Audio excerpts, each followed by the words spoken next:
السلام عليكم ورحمة الله وبركاته.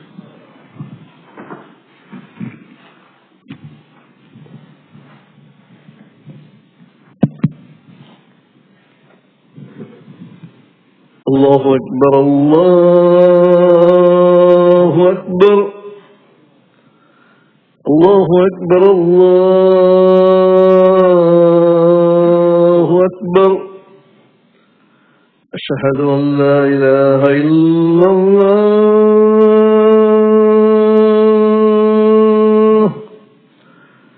أشهد أن لا إله إلا الله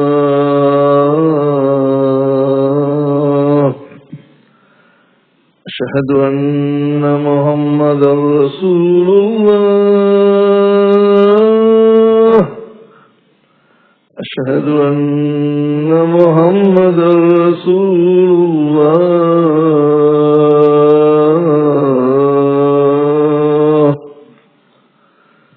حي على الصلاة حي على الصلاة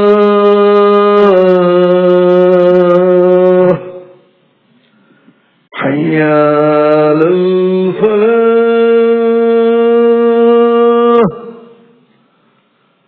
حي على الفلاح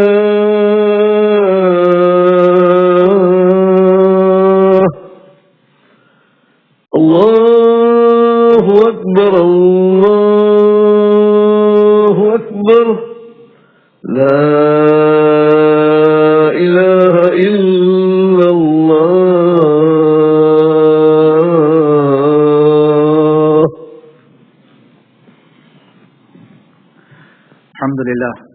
الحمد لله نحمده ونستعينه ونستغفره ونؤمن به ونتوكل عليه ونعوذ بالله من شرور أنفسنا ومن سيئات أعمالنا من يهده الله فلا مضل له ومن يضلله فلا هادي له ونشهد أن لا إله إلا الله وحده لا شريك له ونشهد أن سيدنا ومولانا وحبيبنا وشفيعنا وعزيزنا وكريمنا ورحيمنا ونبينا وسندنا محمد رسول الله صلى الله تعالى عليه وعلى آله وأصحابه وأتباعه وأزواجه وأنصاره وعلينا معهم. أما بعد فقد قال الله تعالى عز وجل في القرآن المجيد بعد أعوذ بالله من الشيطان الرجيم يا أيها الذين آمنوا اتقوا الله وكونوا مع الصادقين وقال رسول الله صلى الله عليه وسلم اتقوا الله حيثما كنت. Beloved brothers and sisters, Rasulullah sallallahu alayhi wa sallam, when he came to this earth, he came at a time when each person's love and muhabba was for themselves and for their material and for the prosperation of this dunya. And then he spent some time around a group of people that knew nothing else but self-indulgence and knew nothing else but drinking, knew nothing else but following their desires. And then these individuals broke away from their respective loves and their focus, their love on Rasulullah sallallahu alayhi wa sallam. Moving forward, what was the bar of love that was set for Rasulullah sallallahu alayhi wa sallam? Imam Bukhari rahimahullah relates, لا يؤمن أحدكم حتى أكون أحب إليه من والده وولده والناس أجمعين. That you cannot be a believer until the love of Nabi alayhi salam supersedes the love of your family, supersedes the love of your desires, supersedes even your own love. Umar radiallahu anhu says, Ya Rasulullah, I love you more than anyone besides myself. And the Nabi alayhi salam says, you can't believe. And Amir al-Mu'mineen says, Ya Rasulullah, on second thoughts, I love you more. This wasn't just lip service. What does it mean to love Nabi alayhi salam more than I love myself? It means that if my desire is I look more better with me shaving my beard, Nabi alayhi salam had a beard on, so I love Nabi alayhi salam and his sunnah more than I love my own. I look prettier without the hijab, I look prettier dressing up in a certain way. But wait, how did Nabi alayhi salam want to see his daughters and his wives dressed up? I'm sacrificing my love and my muhabba for them. And that means that you love them more than you love yourself. That's what it means. And Umar radiallahu anhu just didn't say, okay, Ya Rasulullah, now I love you more. He didn't just say that, he reflected. If Nabi alayhi salam asked me for something, I'd do it without a second thought. Now, we all know what's been happening for the past few weeks. Boycotts are great. But they're short-lived because this isn't the first time it's happened.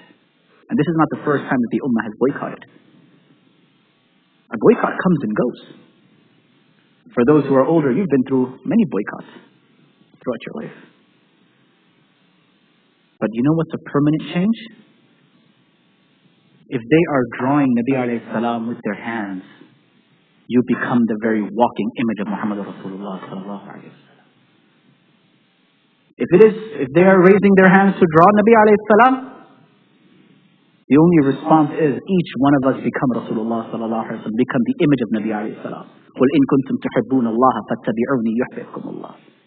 If you love Allah, then follow me. But how can we, they're a non-Muslim, that person has their gripe with Rasulullah sallallahu alayhi wa sallam. But even us today as Muslims, we see the image of Nabi alayhi salam and we deter from it. We don't resemble it. We don't want our children resembling it. We don't want our spouses resembling it. We don't want our sons resembling it, our daughters resembling it. So though you can go and we have our concerns and we're upset with what has happened, but is our response just a knee-jerk response or is it a proactive response? So now, the little few minutes that I have left. Why don't we allow the drawing of Nabi alayhi salam? What's the problem? It's not in the Quran, it's not in the Hadith. It's not prohibited neither in the Quran or Hadith. So why are Muslims so sensitive about it? وَإِنَّكَ لَعَلَىٰ خُلُقٍ عَظِيمٍ. Allah says, I sculpted you in the best of manners. أُسْوَةٌ حَسَنَةٌ. And the perfection of creation, if it is not replicated in its exact manner, then it is only a disgrace to it. If someone has a Ferrari outside and someone is drawing it and they just put two wheels and a little box on top, you're going to say you have brought the value and disrespected the Ferrari. No human, no artist can draw and replicate the image of Nabi alayhi salam. The only permissible way of replicating Rasulullah sallallahu alayhi wa sallam is to be the replication. To be the inner replication and to have the outer replication. To have the seerah of Nabi alayhi salam and the surah of Nabi alayhi salam. So now, I just want to go down. How did Nabi alayhi salam look like? Because the Sahaba, their whole perspective was, how can I make myself resemble Nabi alayhi salam? So there's this lengthy hadith of Ma'bad. And she meets Nabi alayhi salam one time. And she describes Rasulullah sallallahu alayhi wa sallam. And inshallah some other day we'll go into detail of the description. But today, just so you can embellish into the description and enjoy how Nabi alayhi salam looked when the eyes fell upon Nabi alayhi salam. She starts off and she says, Zahirul Waba'a. The first thing you notice about the man, he was traveling in the middle of a desert, but he was spick and span and clean. You can see cleanliness still from Rasulullah sallallahu alayhi wa sallam. But this was his outer appearance. When you came near him, husnul khuluqi, his akhlaq were clean as well. It wasn't that he was beautiful from the outside, but when you met Nabi alayhi salam from the inside, he was more clean-hearted than he was from the outside. The clothes had no speck, but the heart of Nabi alayhi salam was even more pure than the outer appearance of Rasulullah sallallahu alayhi wa sallam. Lam ta'ibhu sujla. She says that Nabi alayhi salam didn't have a protruding stomach, but the Nabi sallallahu alayhi wa sallam had a flat stomach. He was Khalifa, gifts, Shaykh of Shuyukh. But he wasn't like our Maulanas where, mashallah, every sunnah we follow, long hair, miswak, but once they're eating is the one sunnah that no one can follow. Aisha radiallahu anha says the first bid'ah after the demise of Nabi alayhi salam was overeating. Today we go to a buffet because that's like worth khana. I have to eat my $15 worth. Even though I'm not hungry, let me put a little more. Because I paid $15 for this. Lam ta'ibhu tujla. The Prophet didn't have a protruding stomach. Walam tuzri bihi sa'la. The Prophet didn't have a small head. Wasimun qasimun. Wasim means someone that you see them, the more you look at them, the more beautiful they get. Jameel means someone who's beautiful. But Wasim is even more beautiful than that. Every time you look at them, their beauty magnifies. And they say that names have an effect on an individual. Wasimun qasimun. He was very well proportionate. Nabi alayhi salam, his body, it wasn't that one area was longer than the other. No, Nabi sallallahu alayhi wa sallam was the epitome of perfection, balance, equilibrium. Not only was his sharia in equilibrium and balance, but the physical proportions of Nabi alayhi salam were also balanced. Fi aynayhi da'jun. The Prophet's eyes were wide. Wa fi ashfarihi waqafun. And his eyelashes were long. You could see the blackness of the eyelashes of Nabi sallallahu sallallahu alayhi wa sallam. وَفِي صَوْتِهِ سَهْلٌ. And the voice of Nabi alayhi salam had a crackle to it. It wasn't directly smooth, but it had this authoritative crackle to it. وَفِي عُنُقِهِ سَفْعٌ. And the Prophet of Allah sallallahu alayhi wa sallam had a long neck. أحور, أكحل, أزج, أقرن. She goes on describing the eyes of Nabi alayhi salam. The white was pure white like milk, and the black was darker than night. And the Prophet sallallahu alayhi wa sallam's eyes looked like he put eyeliner in them. But Nabi alayhi salam never applied eyeliner in his eye. He never applied eyeliner during the day. It would be at nighttime. It would seem as if he had put eyeliner in his eyes. Azaj, the Prophet's eyebrows were arching, they were coming closer. Today we are so focused on separating these eyebrows. Even if your eyebrows resemble Nabi alayhi salam, and that's the only sunnah you have, and out of the love of Allah and His Messenger, you don't touch your eyebrows and you go on the Day of Judgment. Perhaps it is this one sunnah that will propel you into Jannah when our namazes and our hajj and our sadaqah fails us. Moving on, شديد سواد الشعر. His hair was pitch black. إذا صمت علاه الوقار وإن تكلم علاه البهار. And she says, Ma'bad says, I observed the man, and the man was generally quiet. And you could feel his presence. But when he opened his mouth, you became humbled in front of him. His silence was humbling. And so was his speech was humbling. Some people, their value only comes out when they open their mouth. But a diamond doesn't need to speak for its value to be known to those around them. She goes on and she says, أَجْمَلُ النَّاسِ وَأَبْهَاهُمْ مِنْ بَعِيدٍ. When you see Nabi alayhi salam from far, you're like, man, this is the person I idolize. But she says, وَأَحْسَنَهُ وَأَحْلَاهُ مِنْ قَرِيبٍ. But I promise you one thing, go next to Nabi alayhi salam. They say never meet your celebrities because they'll let you down. But Nabi alayhi salam was such, from far away you wanted to meet him. But the moment you actually met him, he was better than your perception ever.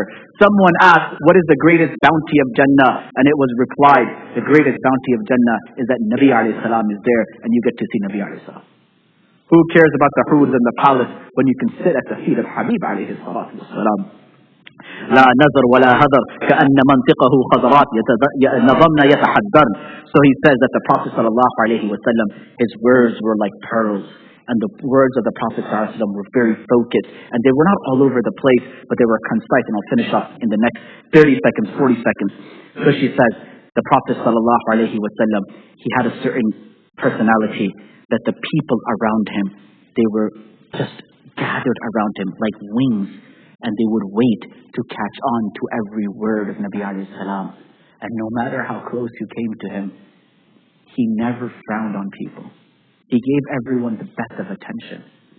Shamal al-Tirmidhi writes, when Nabi alayhi salam would talk to someone, he wouldn't talk to them like this. He would turn his body.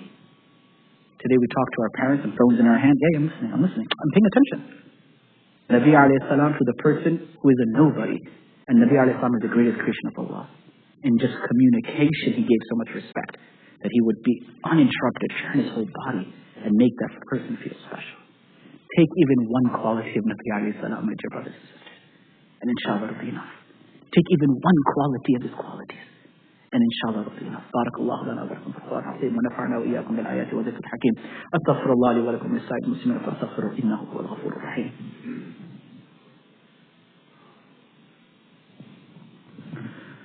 الحمد لله علي الأجل الواحد الفرد القديم الأول فأنت مليك الناس ربا فاقبل ثم الصلاة على النبي الأفضل فإني أولا أبدأ بأمر قد بدأ الله تعالى بنفسه ثم ثنى ملائكته المقربين وثلثنا به قال بعد أعوذ بالله من الشيطان الرجيم إن الله وملائكته يصلون على النبي يا أيها الذين آمنوا صلوا عليه وسلموا تسليما اللهم صل على محمد بعدد من صلى وصام وصل على محمد بعدد من قعد وقام وصل على جميع أصحاب رضوان الله تعالى عليهم أجمعين وعلينا معهم اللهم انصر الإسلام والمسلمين اللهم اشف مرضانا ومرضى المسلمين اللهم أصلح أحوال المسلمين في كل مكان اللهم ارفع عنا هذا البلاء يا رب العالمين اللهم اغفر لنا ولوالدينا ولأزواجنا ولأولادنا ولأساتذتنا ولمن له حق علينا يا رب العالمين اللهم احفظ المسجد الأقصى اللهم احفظ المسجد الأقصى اللهم احفظ المسجد الأقصى وارزقنا الحج والعمرة إلى بيتك وزيارة قبر النبي صلى الله عليه وسلم أقم الصلاة